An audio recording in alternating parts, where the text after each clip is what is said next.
banned off YouTube for medical misinformation. Let's see what misinformation we're not talking about here. Chat with these three girls if I can. Excuse me, ladies and gentlemen. Is it lady? Sorry. My name's Dave. Do you mind if I film you? I have a little YouTube channel. I got a strike yesterday from YouTube for medical misinformation. So let's talk about what you guys are interested in. Well, our march is about stopping human trafficking. Would you mind? Would you be happy to take your mask off so I can see your lips moving? Because I can't hear you very well with the wind. Hi,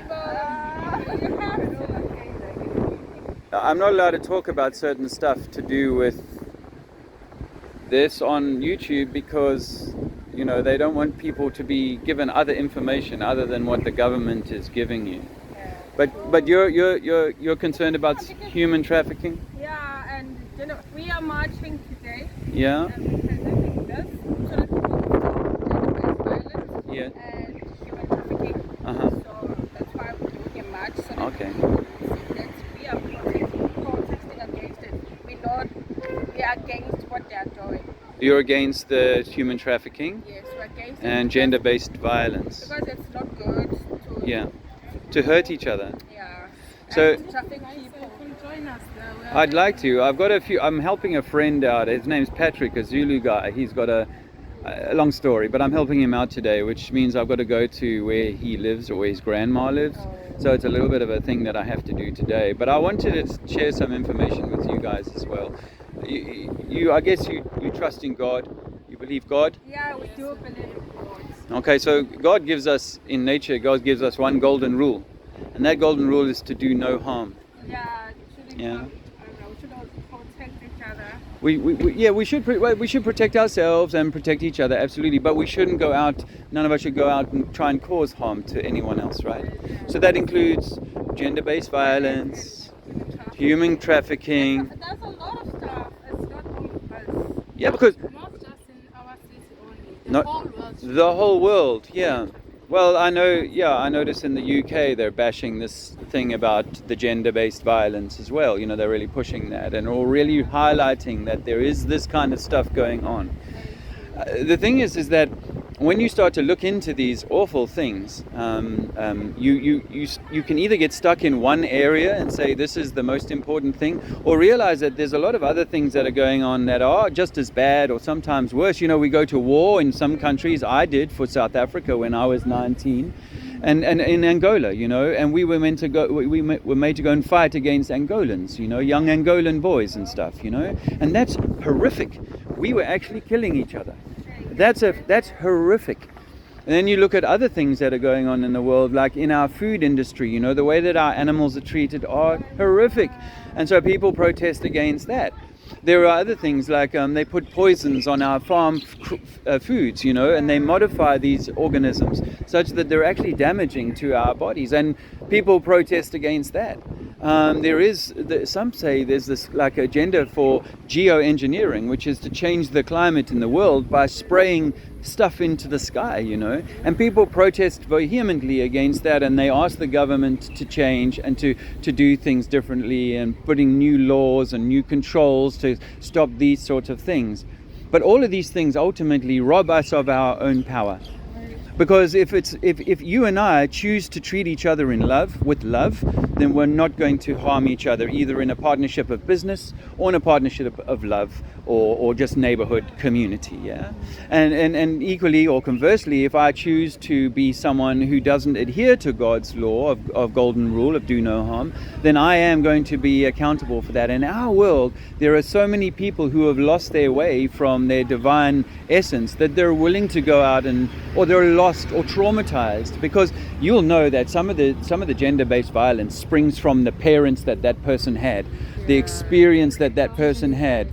Generally, because it's like I say to people, if you have 10 puppies in a cage and you only put 3 puppies worth of food in every day, those puppies will fight each other for the food, and the biggest puppy will be the one that gets the most, and the little puppy will be in the corner frightened and starving, right? And that's exactly how. And then when those puppies become parents, how badly do they treat their puppies? Because they never knew any different.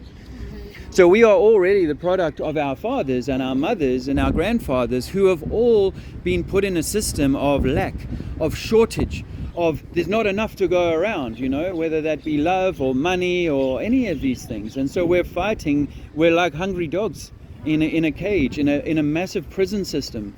And so with the greatest of respect and love, to go around into, and I did this myself for a few years, to go into one corner of the prison and complain about how it is in that part of the prison is almost like, oh, well, just give us slightly better lunch or a nice pudding or something and we'll be happy with that, you know, that'll be our better prison conditions. No, this prison has got so crazy that I can reduce your God-given breath. You know, apartheid was bad, but you know, we're now separating people by their connection to the ether, to all that is, to God, to creation, through our breath, because breath is life. And God spoke the world everything into existence, and this comes from vibration, from your vibration, and these things are all being robbed from us. And this is, for me, such a much a bigger thing. What they've done, or what the system has done, is it's given everybody like a little pet thing to go and fight. I used to try and get everyone to realize that the earth is not a spinning ball and that we don't come from monkeys, because that's just another lie that's been perpetrated to kind of make us feel insignificant, rather than, wow, we are actually the center of creation and God created us in God's image and we're meant to be having a divine thing here, not we're evolved monkeys on a lucky little rock spinning around in a very dangerous space, you know, like dinosaurs went away and all that sort of stuff. That stuff is all belief systems given to minimize us, just like religion does, just like this government does, because government means mind control, my friends. Government, the word government is Latin for mind control, and that's what its purpose is to control your corona, your mind, your crown, because you know you are a fractal of the entire of God. God created you in His image. I say that we are like walking around inside God, that we are like in God. We are like those 7 Russian dolls, you know, you get the big one, which is all God, Allah, whatever, and then the smallest one in the middle, which is you, you know. I think Jesus was trying to tell us that you are the way, the truth, and the light, and the only way to God is through you, not through some preacher, not just some religion, and not by some government who's going to put more and more restrictions on your life as you grow older. Trust me, in my 50 years of life, the restrictions on our society have just become harder and harder and harder.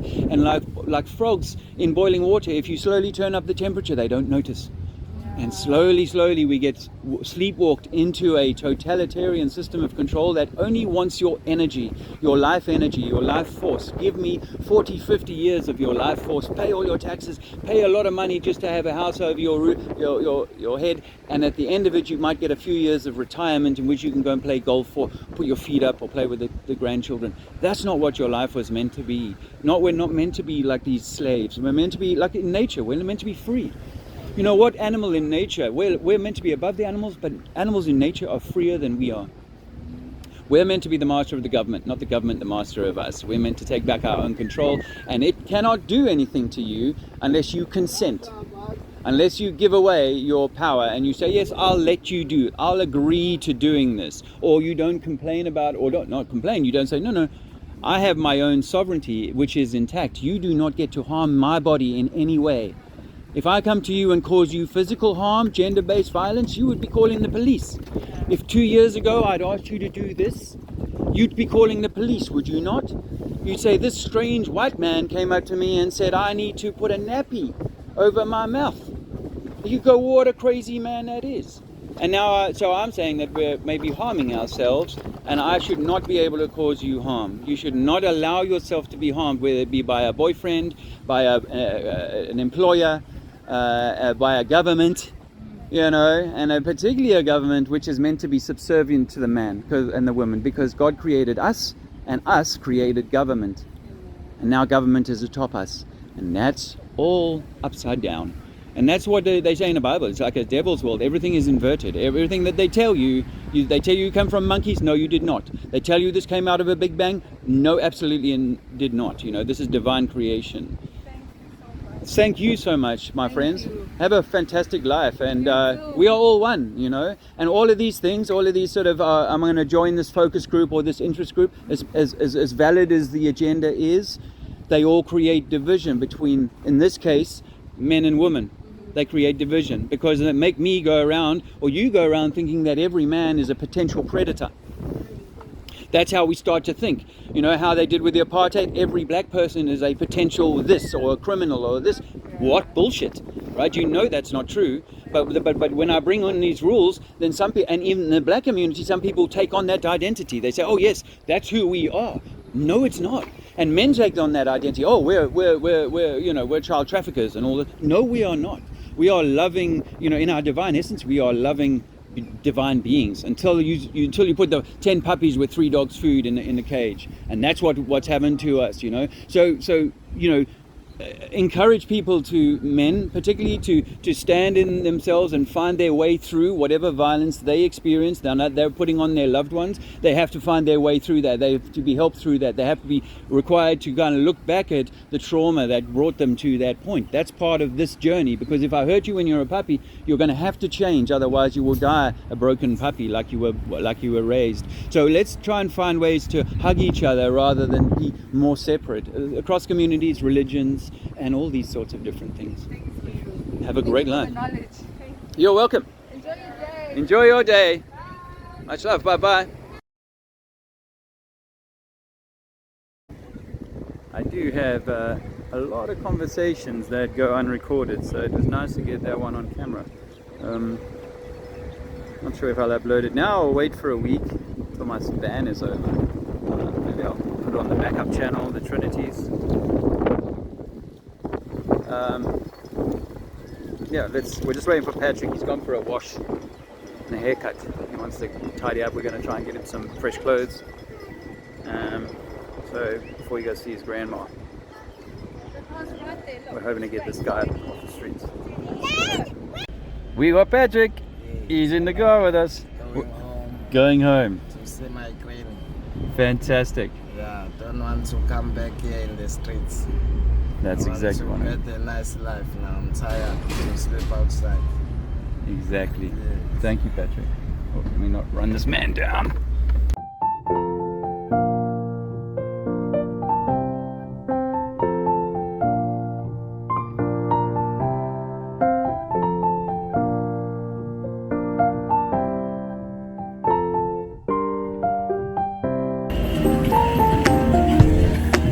We are gonna get some clothes for Patrick.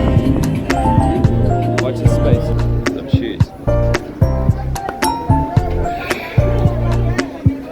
It's busy, huh? Let's have a look.